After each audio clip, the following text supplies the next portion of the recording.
Welcome back to episode 51 of Working Towards Our Purpose. Thank you for being here. And I got a interesting episode for you today, I think, something I'm excited about. But before we do that, we'll do our standard check-in with ourselves. How are you feeling? I'm feeling pretty good today. I think one thing kind of came to mind as I was like checking in with myself. I did an episode last week, I think it was, on like mentorship and like what would it be like to ask, for a mentor or like to have like that sort of relationship with somebody.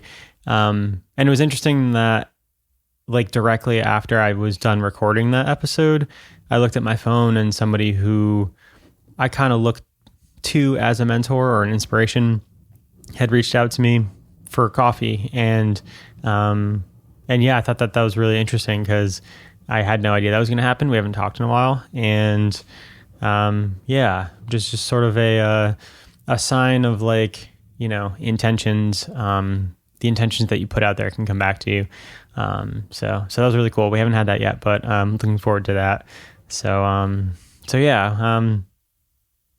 Getting into today's episode, I want to talk about purpose, and I know that's like a theme of this podcast. Obviously, it's in the title, but also I think I don't really directly talk about it.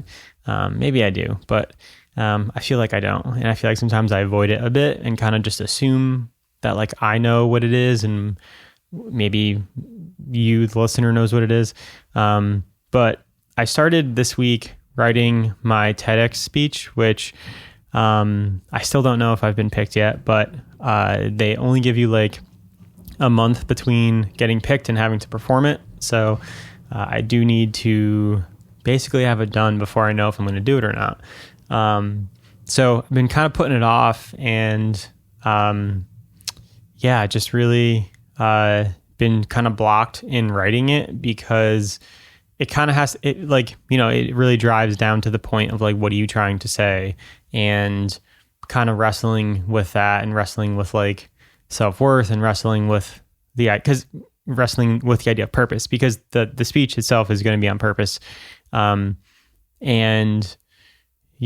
trying to like figure out what it is and stuff. So anyways, I sat down this week and I went to a coffee shop, and I like sat for 2 hours and just like wrote, and I was really trying to figure out like what is purpose, I guess, and like what does purpose mean to me, and like how did I get here, and why am I even thinking about it? And so it kind of brought me back through the different stages in my life, and from high school to going to college for engineering, being in corporate America for 6 years, leaving corporate America, starting a business, kind of giving up on the business, doing all these in-between jobs, this podcast. And I think the first time that like I started feeling like purpose, or like an inner voice in my head, because I guess when I describe purpose, I'm thinking, or what the word purpose means to me is sort of a voice in my head that's like asking me to reach for something. It means an inner want or desire to do something. Not really sure where it comes from, but I guess you could look at it a multitude of different ways. But for me personally, if I were to try to describe it, and this is the hard part, is it's sort of like a longing for something more. I think I always became bored with work, with school, especially high school, maybe not so much engineering school, but in my job, like when I graduated, I after a couple months, 6 months, a year, I would just be like, is this it? Is this all that's expected of me? I just have to do this thing and then go home every day and that's enough? Like, I feel like I want to do more. I feel like I want to contribute more. I feel like there's something more for me. And at first I thought it was the job. And my first job, I sort of tried to look for like other places in the company, and then I never ended up doing that. And then I ended up switching companies, and it was kind of just more of the same thing. And that was kind of the proof that I needed, that like this job wasn't going to do it for me. This job wasn't going to answer that question. So that's when I was like, okay, maybe it's entrepreneurship. Maybe I need to go create a job for myself that feels good to me and isn't something that I want to do. So I did that. I had a side job for a while I was doing the corporate thing for a while and saving. And then I was able to finally leave corporate and kind of go out on my own. And then it didn't really work out the way that I wanted it to. So I had to start getting side jobs. And then it just became this kind of like experiment and this big learning time period which I felt like I never gave myself.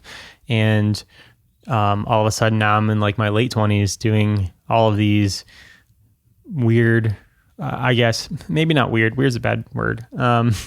Jobs that you wouldn't expect somebody at, I guess, my age to be doing. But again, that's a societal construct. So like that, I don't believe in that anymore. But yeah, anyways, trying to figure out like what it was that like excited me. And like the moment that I left corporate was a big shift for me. And I think a year after I left corporate, because we were kind of still in the pandemic, I started networking and I started meeting people who were doing things that they believed in.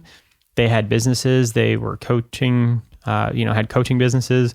They were just, had a normal job and then also did this business. They were doing all sorts of things. And I just was really inspired. Artists, there was a lot of artists I met.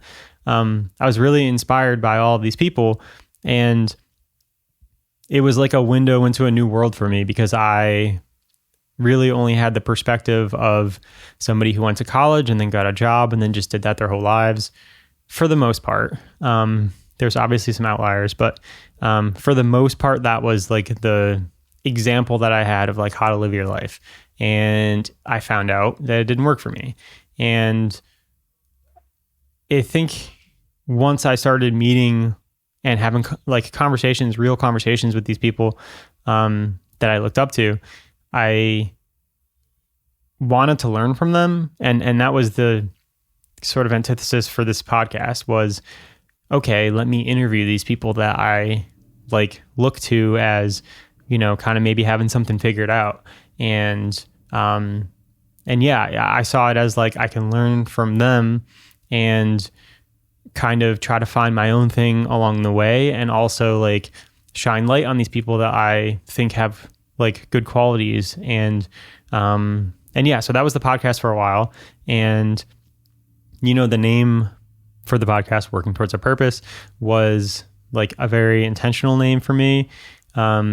I really wanted it to sort of describe like this feeling that I was getting at of like talking to an older version of myself, somebody who like feels that pull for something more, but maybe isn't like able to follow it for some reason.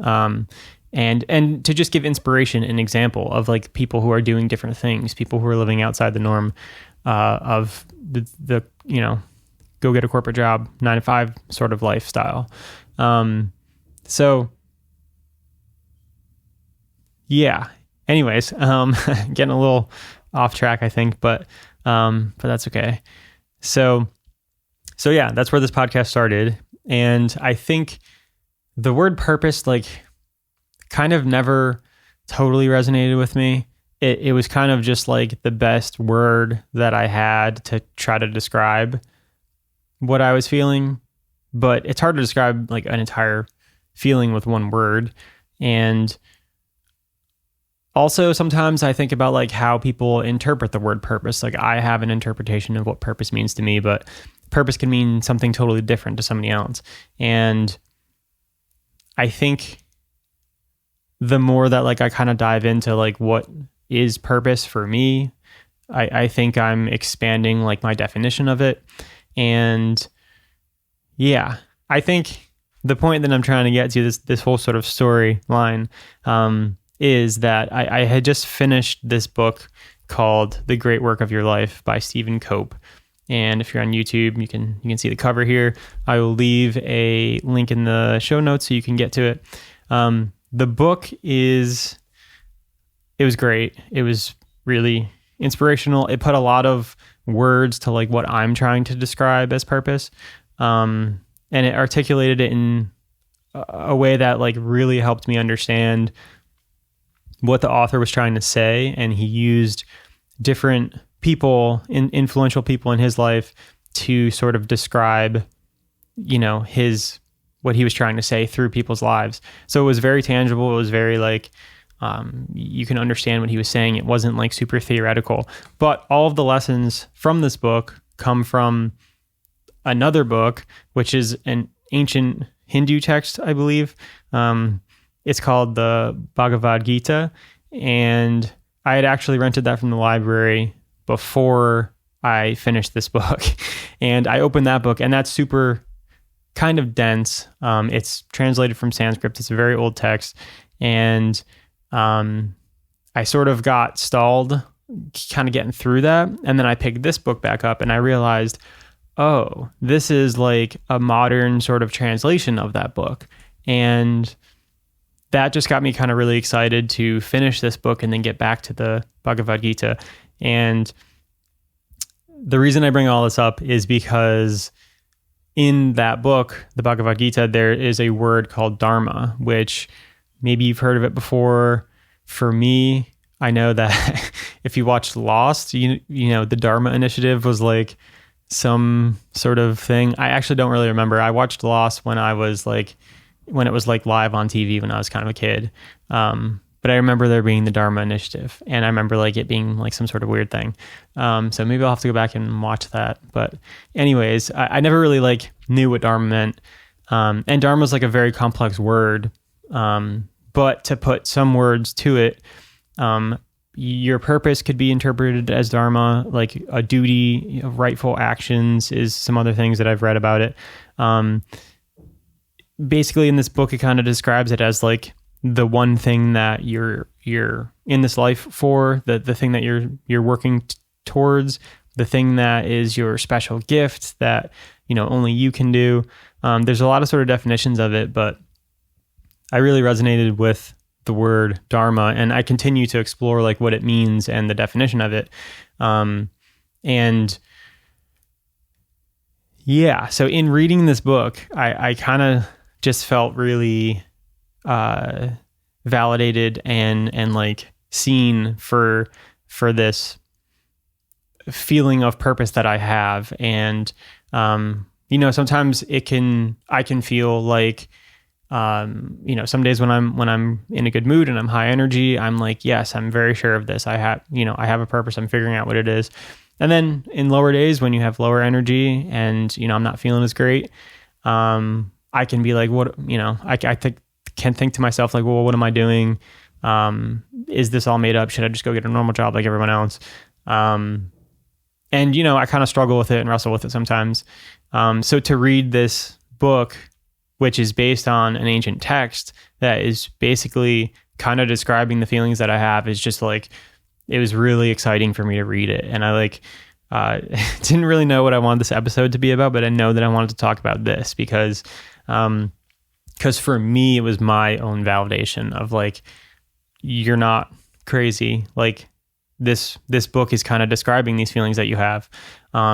So to close this episode, I want to do two things. One, I want to actually read a paragraph from this book, The Great Work of Your Life by Stephen Cope. And because it was kind of like a perfect paragraph into saying like I guess why Dharma is important, why your Dharma is important. And then I want to ask a question. So I guess I'll read it first. And the paragraph goes like this. We can, hold on, okay. We can, and this is like, just noting real quick, this is like one of my biggest fears, to read out loud in public. I think that's a lot of people's fears, so it kind of feels like that right now, so bear with me. All right, so it goes like this. We cannot really be saved from pain, from loss, from failure, from dissatisfaction. We cannot be saved from grasping and aversion. Yet Dharma clearly does save us in many wonderful ways. Dharma saves us not by ending, but rather by redeeming our suffering. It gives meaning to our suffering. It enables us to bear our suffering. And more important, it enables our suffering to bear fruit for the world. And yeah, I don't know. When I read that, I just like kind of had goosebumps, and I was like, wow, that really speaks to me. So yeah, I don't know. It's, I felt like I had to like talk about that today, and I just finished this book this morning, and yeah, so that brings me to the question, and the question is, are you, anyone out there listening to this podcast right now, like, do you resonate with that? Do you also have sort of a feeling that I'm trying to describe of, trying to reach for something more, not knowing what it is, sort of an inner voice that, is calling you to do something? Do you experience that? Is that something that you're familiar with? Is it something that's happened in your life? I think I really would love to get anyone's feedback on that. Like, leave a comment if you're watching on YouTube, or I think you might be able to do comments in Spotify now. I feel like I saw that. If you can't, then maybe go to YouTube and leave a comment. But yeah, I just really interested to see like how many people who are listening to this podcast feel that way.